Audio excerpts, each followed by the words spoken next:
비트코인을 제외한 대부분의 알트코인들 시작은 거의 비슷합니다. 먼저 코인을 만들고 투자자에게 나눠주고 거래소 상장을 위해 로비를 하죠. 그리고 상장되자마자 상장 비밀화 불리는 현상이 생기죠. 하지만 문제는 그 다음입니다. 초기에 코인을 받았던 이해관계자들이 그 순간을 기다렸다는 듯 던지기 시작하죠. 그리고 가격은 급락, 남는 건 펌핑과 덤핑, 피해자들입니다. 그런데 여기 좀 다르게 출발한 코인이 하나 있어요. 바로 비트무빅입니다. 이 코인은 상장을 목표로 만든 게 아니에요. 존재 자체가 하나의 실험이고 신뢰의 구조를 만들기 위해 시작된 프로젝트죠. 산에 올라가면 코인을 준다더니 이제는 기업형 블록체인이라고요? 오늘은 비트무빅 탄생 배경 시리즈의 마지막 이야기입니다. 끝까지 보시면 비트무빅이 꿈꾸는 미래 비전, 기업형 블록체인에 대해 훨씬 쉽게 이해하실 수 있을 거예요. 그럼 시작해볼까요?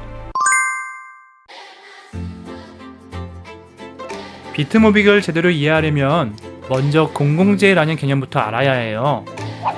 보통의 코인 프로젝트는 사실 대부분 팔기 위해 만들어져요. 처음 만든 사람들이 코인을 소유하고 그걸 팔아서 자금을 만들고 일정 부분만 생태계 운영이라는 이름으로 남겨두죠. 근데 비트무빅은 그 구조 자체를 아예 바꿨어요. 전체 발행량의 70% 이상을 공공재로 설정해버렸거든요. 공공재로 설정한 이유는 누군가가 소유해서 이익을 보는 구조가 아니라 누구나 자유롭게 쓸 수 있고 누구든 생태계에 기여할 수 있게 만들기 위함이에요. 우리가 매일 사용하는 인터넷을 떠올려 볼게요. 만약 인터넷이 어떤 기업의 소유였다면 오늘날의 유튜브, 아마존, 구글 같은 서비스가 정말 가능했을까요? 그런 혁신들이 가능했던 건 인터넷이 모두에게 열려 있었기 때문이에요. 비트무빅도 같은 구조를 지향합니다. 누구나 그 위에서 새로운 무언가를 시도할 수 있도록 기반을 열어놓은 거죠.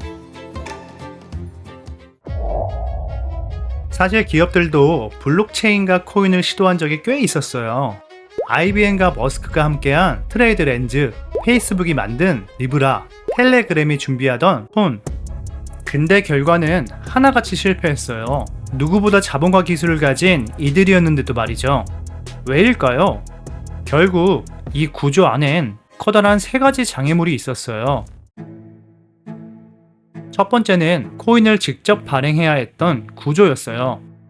기업이 코인을 만들고 사람들에게 나눠주는 순간 미국 증권거래위원회 SEC는 이렇게 말해요. 그건 증권이에요. 이 코인을 누군가한테 팔아서 돈을 받고 그 사람이 이 코인이 나중에 오를 거야 하고 기대한다면 그건 이미 금융상품이 되는 거예요. 그렇게 되면 정부 입장에선 그럼 이거 주식처럼 관리해야겠네? 라며 허가를 받으라고 하고 거래 내역도 꼼꼼히 보고하라고 하죠. 기업 입장에선 정말 까다롭고 부담스러운 상황이 생기는 거예요. 그래서 이런 규제를 피하려면 아예 코인을 만들지 않거나 만들었더라도 팔지 않아야 해요. 근데 또 그게 쉽지 않죠. 투자를 받으려면 결국 뭔가를 팔아야 하니까요. 그래서 대부분의 프로젝트가 비슷한 루트를 따라가게 됩니다.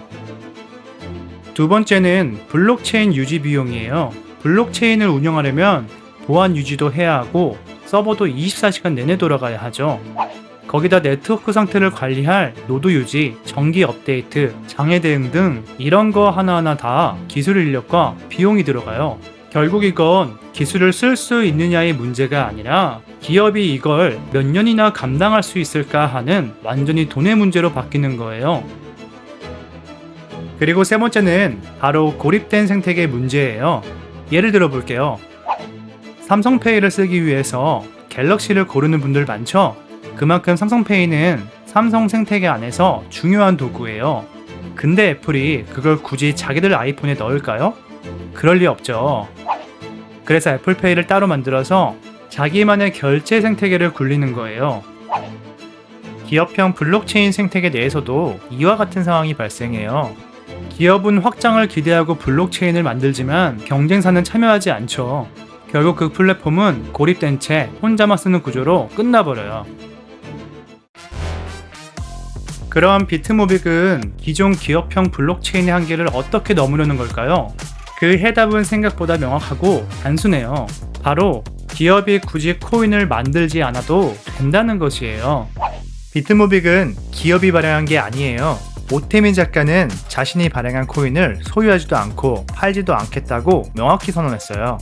앞서 말했던 증권성 시비를 애초에 피할 수 있도록 설계된 거죠. 한 명의 비트홀더의 주소를 다 오픈해버린 거. 이렇게 투명한 블록체인 프로젝트 없습니다. 저의 인격을 믿으라는 것이 아니라 블록체인의 투명성을 믿으라는 거죠. 못 판다, 이 투명성 때문에. 실제로 공공재로 설정된 코인은 모두 오태민 작가의 지갑에 모여 있는데요. 이 지갑은 모빅 익스플로러라는 블록체인 조회 시스템을 통해 누구든 실시간으로 확인할 수 있어요. 모두에게 열려있고 투명하게 공개된 구조라 누군가가 몰래 이득을 취하거나 개입할 틈이 아예 없도록 설계된 거죠. 그 덕분에 이 코인은 기업이 사용하는 데 있어서 법적인 위험도 낮고 누군가가 몰래 이득을 보려고 할 가능성도 거의 없어요.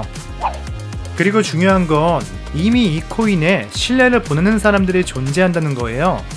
어떤 프로젝트든 신뢰라는 게 축적되기까지는 시간이 걸려요. 근데 비트모빅은 수천 명이 자발적으로 참여해 직접 얻은 코인이라는 점에서 그 자체로도 신뢰 자산을 쌓아왔어요.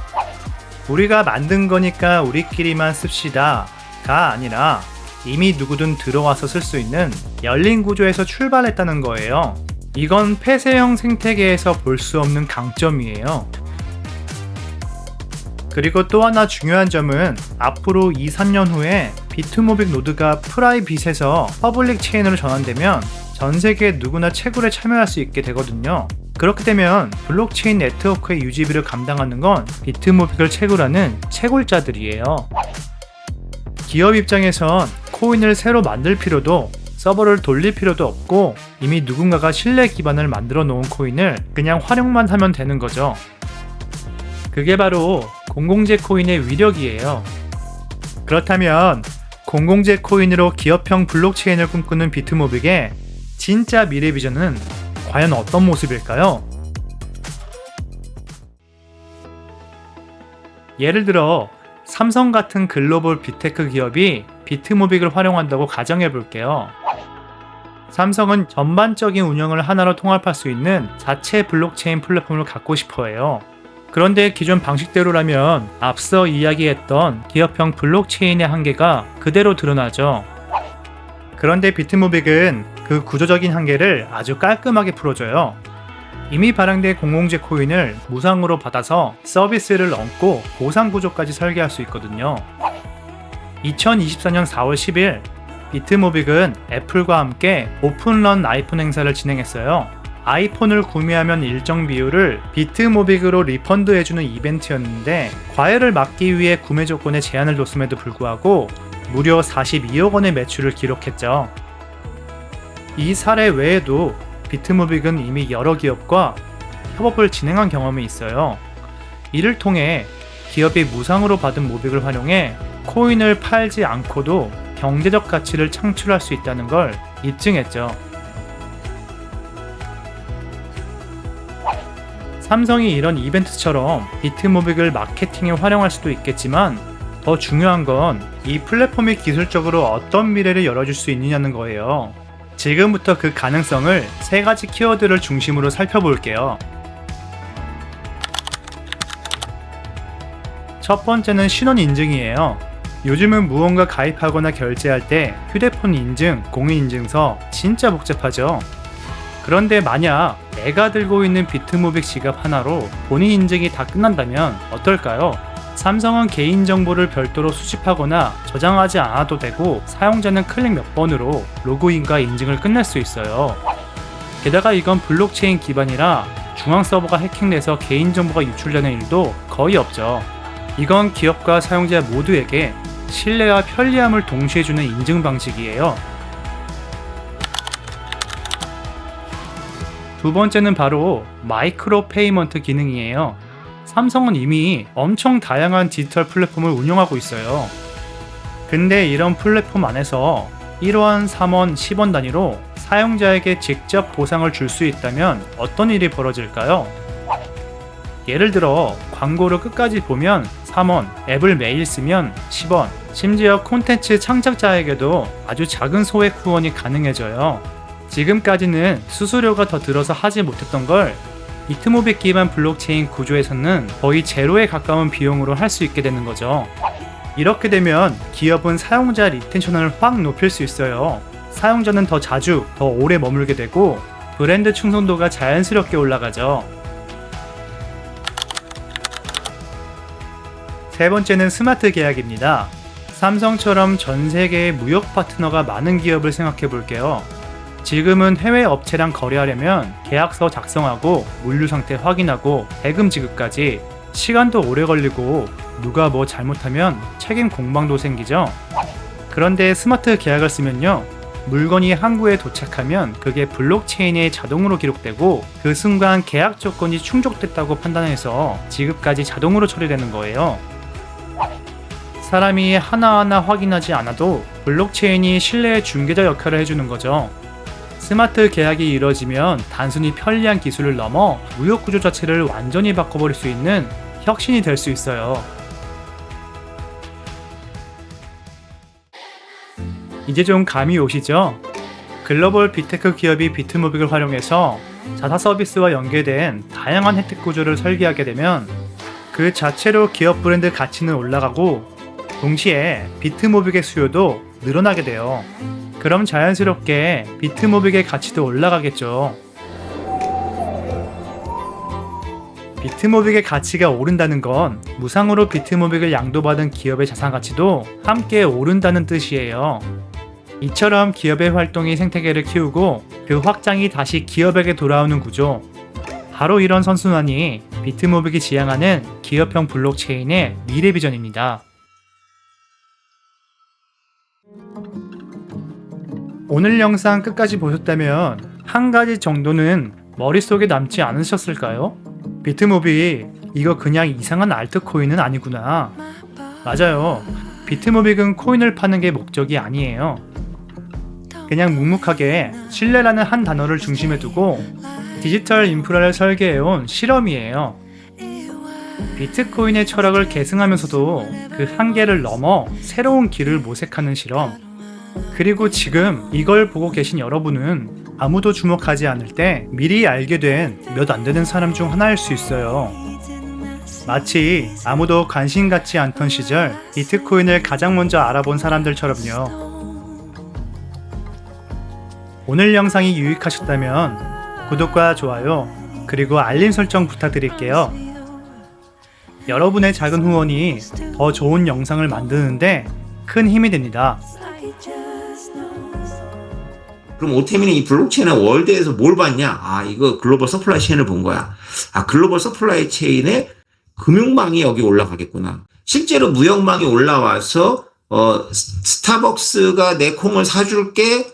나는 이 스타벅스의 인증서를 블록체인에 올릴 테니까 나한테 크라우딩 펀딩 좀 해줄래? 그리고 내가 10만 원 보내볼까 하고 10만 원 보내서 그 10만 원이 전 세계에서 10,000명이 모여가지고 그 돈이 돼서 커피 농사 짓고 그리고 스타벅스에 납품하고 그리고 스타벅스에 입금된 돈이 투명하게 그게 나한테도 배당이 되고 뭐 이러면서 언뱅크 되어 있는 아프리카나 중앙아시아나 이런 모슬림 이 25명 스플라시엔에 좀 들어오지 않을까? 이런 꿈을 꾸는 사람들이 있는 거야. 이런 꿈을 꾸는 사람들 중에 일부는 이더리움이 아니라 그 구글 할 것 같은데 그 IBM 할 것 같아. 아니 우리나라 삼성전자 가면 안 될까? 이런 생각을 하는 사람들이 있는 거야. 그런 사람들이 많진 않아. 그런 사람이 나야. 이걸 언제부터 생각했냐? 2015년부터 생각했어. 내 책에 이게 다 있어. 내가 2018년도에 쓴 스마트 콘치렉 이 내용이야, 이 내용. 그러니까 오템이 왜 외롭냐면 난 지금도 이게 지적인 황무지에 있다고 생각하는 게 화폐 현상으로서 비트코인 독보적인 면이 있어. 그런데 그거 말고 또 블록체인이라는 현상이 있는 거야. 제가 안 해도요. 누군가 해요. 이 비슷한 일을. 그리고 할 거면 그냥 제가 하고 제가 보여주고 싶은 게 있어요. 이게 너무나 거대한 현상이기 때문에. 여러분들은 이 거대한 현상에 진짜 조금 보고 와요. 조금. 여러분 안녕.